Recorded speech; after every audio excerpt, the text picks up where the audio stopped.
What's up, you guys? So today we got my girl's Q50. We're not working on the cat today, not today.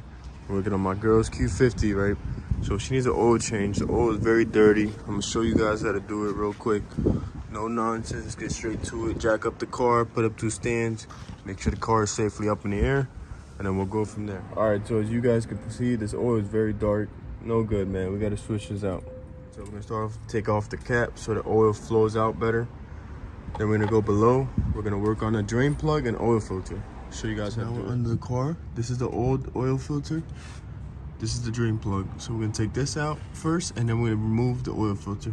We're gonna put a pan underneath here so the oil drains out. So I just picked up a wrench for the filter. My oil filter is a little bit harder than normal, and I got a 14mm socket with this impact. This is definitely overkill, but it will just take it off. Remember, these shouldn't be tightened too hard, but just in case.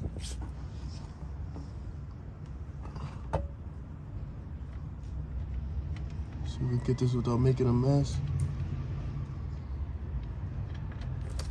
So now that we got the oil draining out of here, right? Then we're gonna take the filter after this has stopped coming out. But we got a long ways to go for that. Took the drain bolt out, it's slowly coming out. We got this one full, that one's got some more in there. Then we're gonna work on getting the oil filter. That's also gonna drop oil out of there because it's got oil in there. So I just cleaned up my drain bolt. It has a copper washer on it, looks good. Usually you wanna replace this every time, but mine looks really good. Next time we'll do the oil change in a few months, I'll replace it.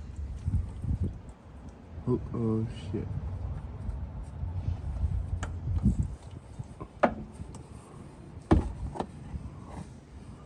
That's it. Okay, so this is my old oil filter. This is a new one. So when you put the new one on, you're gonna grab some oil from the can and then oil up this O-ring and then snug it up and put it back on. All right, you don't want to go too crazy because these parts of the engines get hot and they don't seize like the other one did. Like this one did. I had to use a wrench to get it off. All right, so now I oiled up that O-ring. We're gonna put this on, just snug it up. You don't have to go crazy. Go like snug and then go a quarter turn.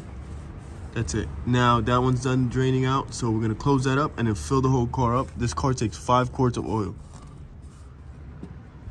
All right, so now that everything is buttoned up down below, we're gonna grab a funnel. We're gonna grab our 5 quarts of 0W20, and we're gonna pour it in here. And then we're gonna check the dipstick, make sure we're at the right level, and see how we are. Always remember, you know, put the bad oil back into the can and go give it to the auto parts stores where you bought the oil from, and they'll take care of it. All right, so now that you have the oil poured in there, I let the car sit about 10 minutes. I see my line is right here, right where my finger is. This is my high line, this is my low. We're about like 80% there, so I'm gonna turn the car on, then let it cool off. I'm probably gonna need a little bit more oil, but just double check before you do anything else.